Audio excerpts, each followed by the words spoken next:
Hello, Geekai here with our next video of Project Nihilum 0. So, this isn't going to be my typical content like the last 20 plus episodes of this game. We finished everything there is to do in Act 1. Over a month ago. Whoops. I wanted to get this video out much sooner, but I ended up in a constant cold, after cold, after cold, to the point I'm lucky I got any video out even last month. But I'm back now, and ready to delve into this at long last. Warning, due to the nature of this video, there's going to be Act 1 spoilers. That much should be obvious, but I'll say it regardless. Anyways, we've got quite a bit to unpack, so let's get into it. So, our story in Act 1 mostly follows a neutral route, with brief introductions into the 3 routes that'll be in future updates. Thank God, I only have to really talk about one side of the story for this one. I don't really have too much more to say of what we've seen so far that I haven't already. It hits all the right spots in my brain, and I love it. I'm really looking forward to what's coming next. Honestly, the story is going to be so insane with the different splits we're about to see. Not to mention, there's apparently going to be yet another split in the True Paradise route. I don't have much information beyond it being based on a choice made during it, but yeah. Guess I'm going to need another OC after all, and unfortunately it's not the one I made because you cannot get the True Paradise route with a shapeshifter. Oh right, the different routes. So, we only got a sneak peek into each of them. And in the time since I finished the game, I've also learned more through the Discord server. That I should link in the description below or something. That'll be there, I promise. Anyways, I'll be real, I'm most excited for the laboratories route. I may be biased by the fact I very much enjoy the kind of setting we've seen and the potential for some absolutely messed up stuff. Not to say I'm not looking forward to the other 2 routes. It's just those 2 took a little to grow on me with, again, the upcoming characters and more. Speaking of the characters, my thoughts on them because yes. For simplicity's sake, I'm going to just go down the list at first and go from there. I'm going to keep it semi-brief because otherwise I could ramble for way too long. My name is Asta. Actually, Astaroth. Oh, never mind.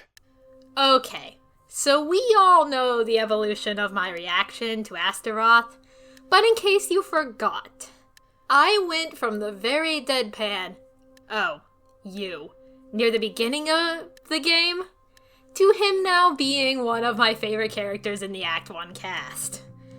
It's probably because he's so relatable for me. Introverted? Check. Involved in the sciences? Check. Hates eye contact? Check. Doesn't engage much in conversation? Check. Oh, and I may or may not simp for him. Yes, Byaku, I'm finally acknowledging it after you somehow called me out on it like 2 months ago. Fight me! Nah, while we're at it, allow me to introduce myself. Hi, I'm Charlotte, and I'm the therapist here in the lab. Of the main cast, Charlotte's the one I don't have an incredibly strong opinion on. I'm not really sure yet what to think of her. And maybe that's on purpose. After all, most of what we see from her, we now know is a front. And she appears to be a lot more spiteful and manipulative than we were first led to believe. Though I'll admit, I can't help but feel just a teensy bit bad for her due to how people seem to distrust her because of her ability. Just a little bit. Though I do not appreciate her messing with me and making me think my game was buggy. I'll get into that another day. Ah, it's you. I have a mission, and I'm going to fulfill it. I can't let you go. Scary is probably the first thing I think of when I see Lilith. She gave me my first real spook in this game during our first meeting. Those eyes, man. And then much later, we had the fight that had the biggest impact on me. A fight I was very much unprepared for the first time. That fight left a very much lasting impact from that. And then the third time I had to do it, and she dodged, 4 or 5 times in a row? Oh, do not mess with her is all I have to say. Ah, right. Soren. My name is Soren. Hello to the original favorite character, because who doesn't love Soren? Not me, that's for sure. If there are no Soren enjoyers left in the world, it's because I'm dead. I really, really want to know his backstory one of these days, especially from before the story starts. There's that confirmed theory I had back in the day that the labs were the reason his legs got amputated. And my thoughts refuse to have me believe for even a second that it was for Soren's benefit. But that story is one for me to learn another day. Name? Let's get this over with. Sullivan's a character that also took some time to really grow on me. And by that I mean the third playthrough. Not to say I didn't enjoy his character before in some of the moments, like the one I had in my first playthrough of episode 14. It's just, I needed to choose him in that long scene in episode 10. I wish we would have seen what he was like back before the labs and Charlotte happened. Who knows? Maybe we'll get to know more later. Even if I'll probably feel horrible for what I might have to do to satisfy that curiosity. That's Zen. I am Zen. the boss. Oh, Zen, how I love to hate and fear you. Unfortunately, that fear no longer can include the one time it had him speaking without speaking. That's not real. I was delusional thinking it would have been. It was a bugged moment. Ah well. Still left a very, very lasting impression. Anyways, as I said, he terrifies me. A lot. He might be part of the reason I'm hyped for the laboratories route, because that ominous little interaction we had at the end lives rent-free in my head. I am both excited for and dreading what is going to happen because of him. Delta. The name is Delta. Delta looks after everyone. Oh god, Delta! She is shrouded in so much mystery that it made me want to dig through anything and everything I could find to start to piece anything about her together. From what we've gathered so far, Delta was once an expert in the labs before our story starts. An expert who Soren speculates could be the reason for our extraordinary powers. And, according to Charlotte at least, she's dead and her memories are what causes expert like us to lose ourselves due to our memories and personality taking over. Whether any of that last part is true or not is up in the air, given how I don't trust Charlotte all that much, but it's unfortunately what I have to work with at the moment. There is admittedly some credibility, and I say that very loosely, to those words. Given what happened to us in episode 12, want to cooperate? Nope. Sucks to suck? Let's attack Charlotte and Zen instead, because that's totally how we cooperate. If you thought I was going to neglect mentioning them, you are dead wrong, because I'm not leaving either of them out. They deserve to be acknowledged as much as everyone else in the cast. Once again, I do like how they both have their own personalities, despite sometimes sharing the same dialogue, as I also touched upon during my later playthroughs when that happened. Just a nice little thing that I appreciate. I also want to quickly mention the two characters who we didn't interact with beyond running into them at the ends of the Bounty Hunter and True Paradise routes. Yes, they do have their own personalities and backstories, and I enjoy both of their characters. No, I am not getting into that because 1, all my knowledge is from outside the game, and 2, I don't want to potentially spoil anything. Just know that I enjoy them. Okay, that should be it now for the story and characters. Now let's get into something a little different.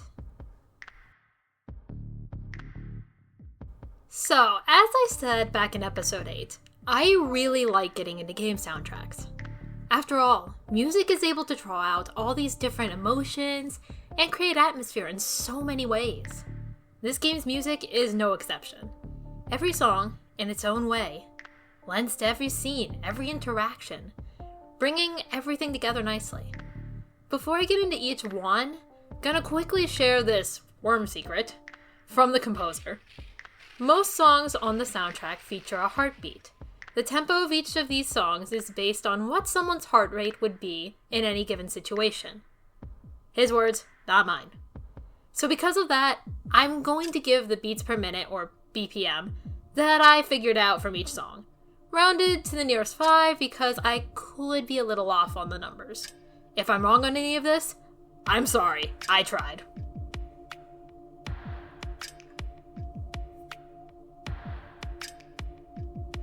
Project Nihilum, fittingly enough, is our title music and plays when you first load the game.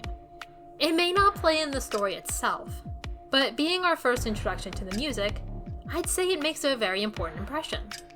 This one is a great example of the feature heartbeat. For goodness sake, it even starts with just the heartbeat. This one's at around 80 beats per minute, which is pretty average. Makes sense. We're not even in the game yet. We're just chilling in the menu screen.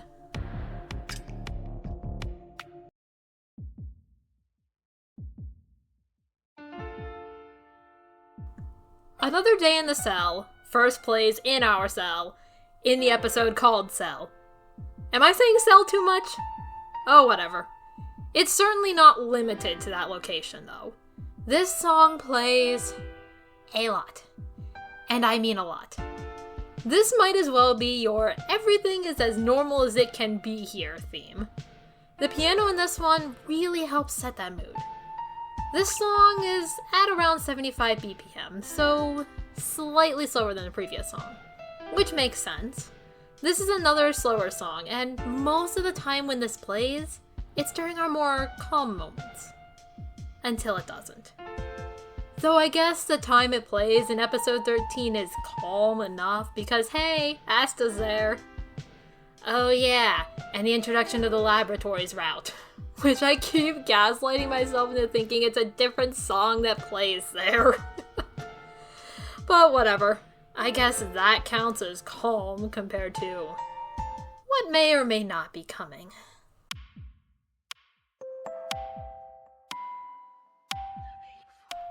As you can probably figure out from the name, Charlotte's office first plays in, well, Charlotte's office. But it also plays many more times when Charlotte is around, so I like to think of it as more her personal theme. I don't really have a lot to say myself about this song that I haven't already back in episode 8. My initial impression was pretty spot on, and is very fitting for Charlotte from what we've seen of her. Appears friendly and nice at first glance, but with undertones that make her distrustful. I don't know whether to say this song is at 60 BPM or 120, because how you view her might make you feel more relaxed or anxious. Oh, fun fact with this one. The whispers you can hear in the song actually have meaning. Thanks to the composer for this one because 1, I wouldn't know how to separate them from the track, and 2, even if I could have, it wouldn't have done me any good because I don't know German. The translations are apparently as follows. Give up.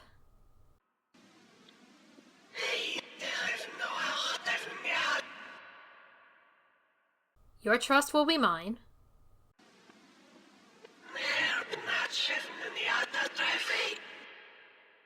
I will break your mind.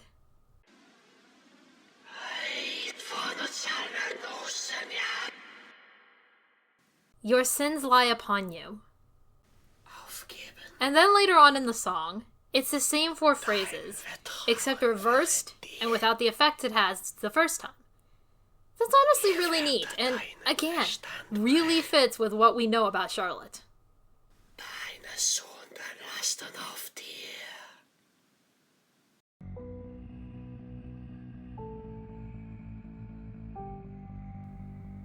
Delta's domain plays all the times we find ourselves in the titular space.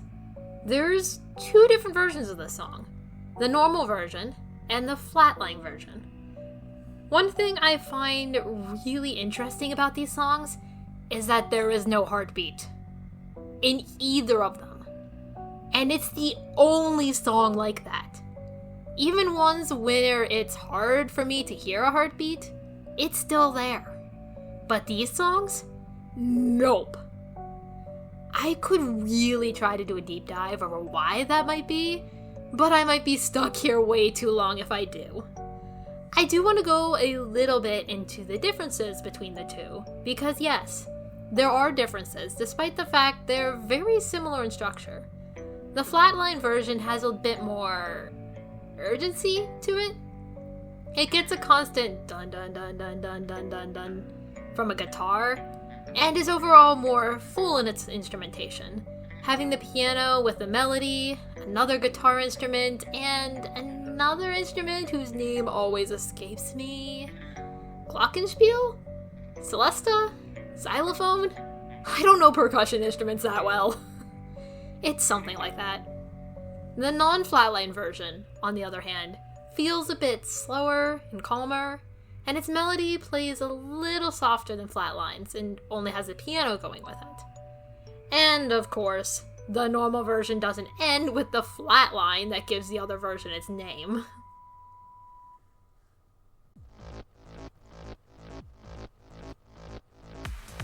This song might as well be the theme for episode 15, and for good reason. It first plays when we hit the arena part, and its theme continues to play for the entirety of the episode, until either we escape, or we don't.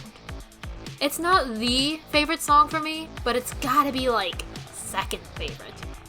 Overall, it's just a really great song, but I do have one specific thing I like about it a lot. I just really love the motif that comes in at the 32nd mark. This part.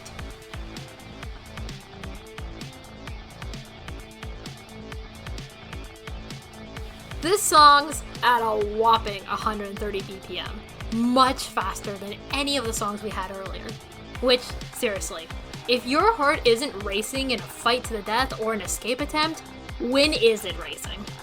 I'll admit, it's really hard for me to make out a heartbeat sound in this one, but I think that it's in the bum bum bum bum part in the percussion. Kick drum, I think? As I said, I don't know percussion all that well. But yeah, it may be that instrument's thing for the heartbeat. If I'm wrong, I'm sorry. This song is what plays in the beginning of episode 15, the moment the games begin until we hit the arena proper. At 29 seconds, it's the shortest of the tracks, but still good at setting the tense mood and the build up to the chaos about to unfold. It's also at 130 BPM, which need I say it again? No? Good. This heartbeat's a harder one to notice overall, but you can hear it in the bass line. It's more obvious on a couple of beats. Like that one. When that noise happens. Yes, it's so short that I had to have it loop in order to be able to get it in here. Oh well, let's move on.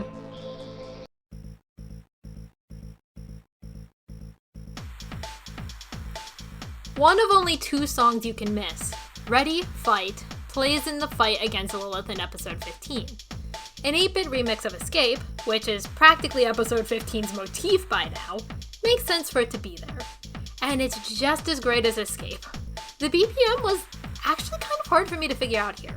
I got anywhere from 125 up to a little more than 135. So I'm going to just say it's 130 like the previous two songs and be done with it.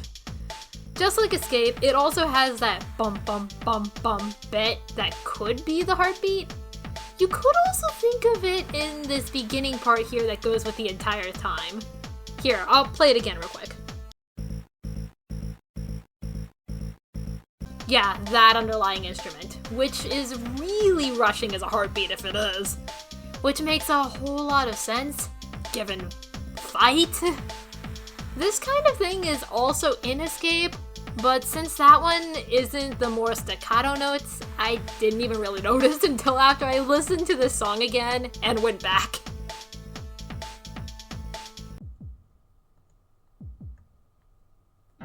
Hello to my favorite official song in the soundtrack. No, seriously, this one's my favorite.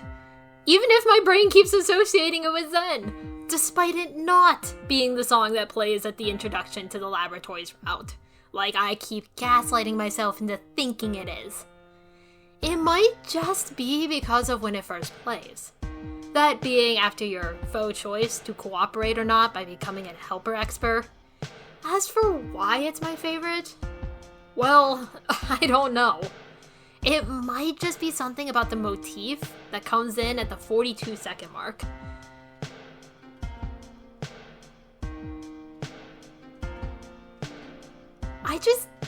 I really like whatever that instrument is, and something about the notes is just nice. This one is at 75 BPM, the same as Another Day in the Cell. This one's heartbeat is one of those very clear ones, and also starts off the song with just it.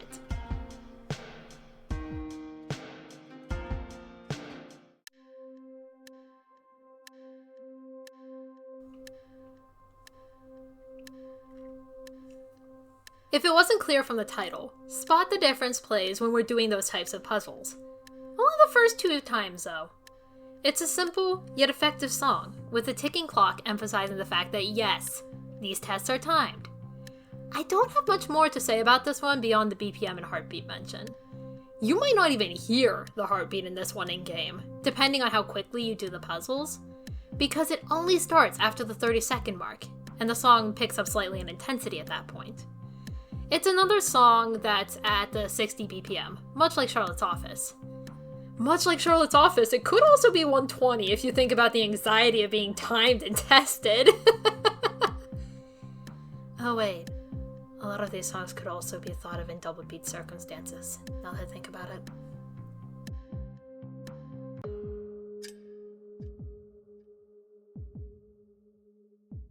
Another song whose location is fitting with the title. Sullivan's Lab plays in Sullivan's Lab. But it's not the first time we hear it. You actually hear this upon starting the game, which works really well because it's a less intense version of Project Nihilum, the main theme.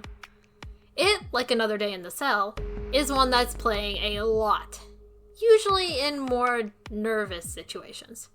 First waking up in the laboratories, the first time in Sullivan's Lab, right before we're sedated for the games. Those are the ones that immediately come to mind for me, at least. But trust me, it's about as consistent a song as Another Day in the Cell, and also just as great at setting the mood.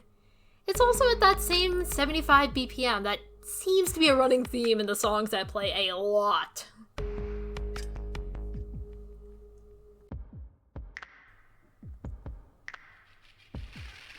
The other song that you can miss, Welcome to the Game, plays after you escape the labs in either True Paradise or Bounty Hunter.